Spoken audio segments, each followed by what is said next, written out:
இன்னைக்கு தளபதி விஜயோட அப்டேட் என்னன்னு பார்த்தீங்கன்னா, பல ஆண்டு காலமாவே தளபதி விஜய் வந்து எப்ப அரசியலுக்கு வருவாங்க அப்படிங்கிற ஒரு எதிர்பார்ப்பு வந்து ரசிகர்கள் மத்தியில இருந்துட்டு வருது. விஜய் மக்கள் இயக்கத்தை தளபதி விஜய் வந்து அரசியல் கட்சியா மாத்துறதுக்கு பல முயற்சிகளை செஞ்சுட்டு வராங்க அப்படிங்கிற மாதிரி தகவல் வெளியா இருந்தது. ஆனா தளபதி விஜய் தரப்புல இருந்து எந்த அறிவிப்பும் இது வரைக்கும் நமக்கு கிடைக்கல. ஆனா வந்து படத்தோட ஆடியோ லான்ச்ல வந்து தளபதி விஜய் வந்து ரொம்பவே வெறித்தனமா பேசுறாங்க. ரசிகர்கள் வந்து அதை கேட்டு ரொம்பவே உற்சாக படுறாங்க. இந்த நிலையில நேத்து அம்பேத்கரோட 132வது பிறந்தநாள் வந்து முடிஞ்சிருக்கு. அவரோட உருவ சிலைக்கு வந்து மாவட்டந்தோறும் விஜய் மக்கள் இயக்கம் சார்பா வந்து மாலை அணிவித்து மரியாதை பண்ணியிருக்காங்க. அது மட்டும் இல்லாம திராவிட இயக்கத்தோட மூத்த தலைவர்களை வந்து வீட்டுக்கு அழைச்சி அவங்கள்ட்ட வந்து தமிழகத்தோட அரசியல் போக்கு எப்படி இருக்கு அப்படிங்கிற மாதிரி விசாரிச்சிருக்காங்க.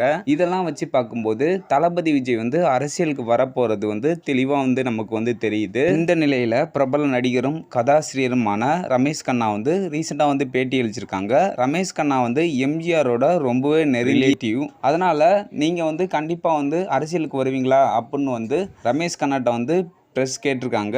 அதுக்கு ரமேஷ் கண்ணா என்ன சொல்லியிருக்காங்கன்னா, விஜய் அரசியலுக்கு வந்தா நான் கண்டிப்பா வருவேன். ரஜினி, அஜித் போன்றவர்கள் வந்து அரசியலுக்கு வந்தா நான் வந்து கண்டிப்பா கட்சி வந்து ஸ்டார்ட் பண்ணுவேன் அப்படின்னு சொல்லியிருந்தாங்க. உங்க எல்லாத்துக்கும் தெரியும் எம்ஜிஆரோட மனைவி பேர் வந்து ஜானகி அப்படிங்கிறது. ஜானகியோட மாமா தான் ரமேஷ் கண்ணாவோட தந்தை அப்படிங்கிற மாதிரி சொல்றாங்க. இன்னைக்கு சோசியல் மீடியால இந்த நியூஸ் வந்து பயங்கரமா டிராவல் ஆயிட்டு இருக்கு. ஸோ மீண்டும் ஒரு தளபதி விஜய் அப்டேட்டோட உங்களை சந்திக்கிறேன். ஓகே பாய், உங்கள் ஹீரோ.